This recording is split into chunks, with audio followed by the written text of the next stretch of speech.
Hey there! Welcome to Jackie Talks Horror. I'm Jackie, and today I'm diving into one of my favourite underappreciated horror movies, Pontypool, from 2009. It's a smart, eerie Canadian twist on the zombie genre that does something totally different. No big explosions or endless gore, just an incredible sense of tension, mystery and atmosphere that'll stick with you long after the credits roll. And it's one of those movies that proves you don't need a huge budget to get under your skin. As always, I'll be using images and trailers from the film, and we'll put links to the trailer in the description down below.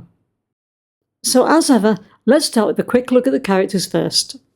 The film concentrates on 3 characters for the most of the film, but we do hear from others via radio and telephone conversations, and a couple of other characters do pop in and out. First up is Grant Mazzy, played by a mesmerising Stephen McHattie. He's our DJ in the film. Mazzy is a great character, and although the film does have other characters in, it does seem to centre on his role. He seems bored with the job and thinks it's a bit beneath him, but he's stuck doing it because of his shock jock behaviour. What is interesting is that he's used to talking his way in and out of trouble, but now there's an issue he can't talk his way out of. I love Stephen McHattie's voice in this. Seriously, I could watch an entire TV series with him in this role.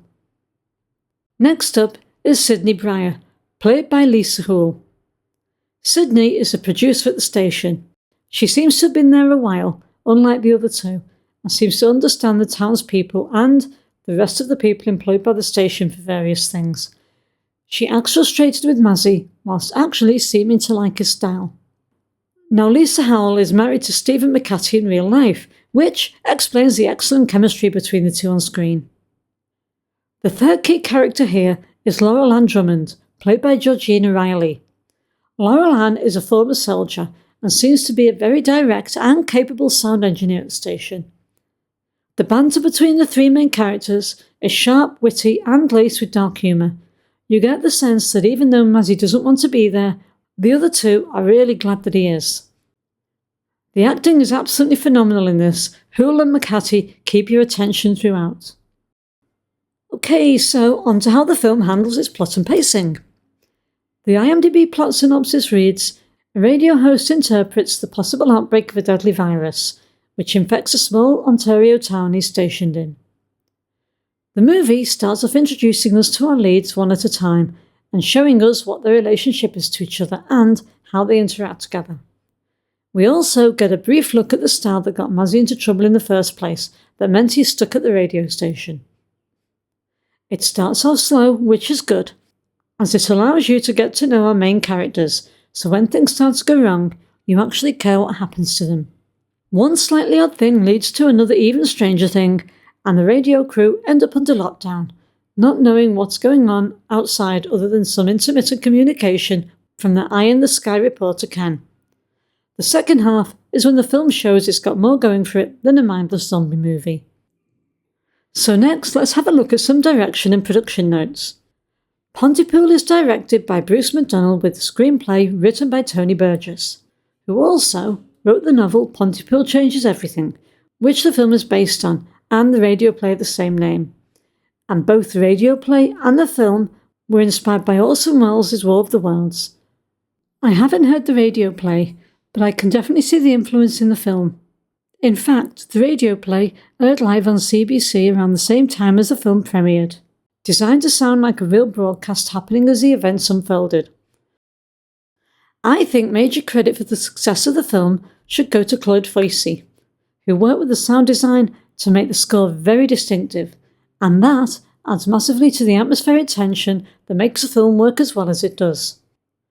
The camera rarely moves its focus away from the characters, and it makes really effective use of the close-ups throughout the runtime. Pontypool was shot in a church basement. Its location is even referenced in the film, and originally there was only going to be Mazzy in there. I am so glad they gave McHattie a couple of people to play off instead. The filmmakers kept it small scale deliberately to make things even more claustrophobic. Everything we know comes through reports and radio chatter, leaving the characters and us helplessly locked inside, and what we don't see makes it even scarier. The film relies on ramping up the tension through sound and characters to keep you watching. and whilst there is some brutal violence outside mentioned in the live reports, we only get to see a small bit of the chaos and just a little gore. Okay, so here is how I rate the film. For cinematography and soundtrack, the film gets 4.5 out of 5. They make the most of the small scale of the set, keeping the shots tight, and the whole film rests on the score and soundtrack. Thankfully, it gets absolutely everything right here. For visual effects and gore, the film gets 3 out of 5. This film doesn't need flashy special effects, it's all about the tension built through what's heard rather than seen. We see very little real gore, although we hear a lot about massive carnage outside to get our imaginations working. For characters, the film gets 4.5 out of 5. The 3 leads' performances are excellent. We get to know them a bit before things start going wrong, and we do find out a little bit about each of them outside the timeline, which really helps them feel real. For enjoyment and rewatch value, the film gets 4 out of 5.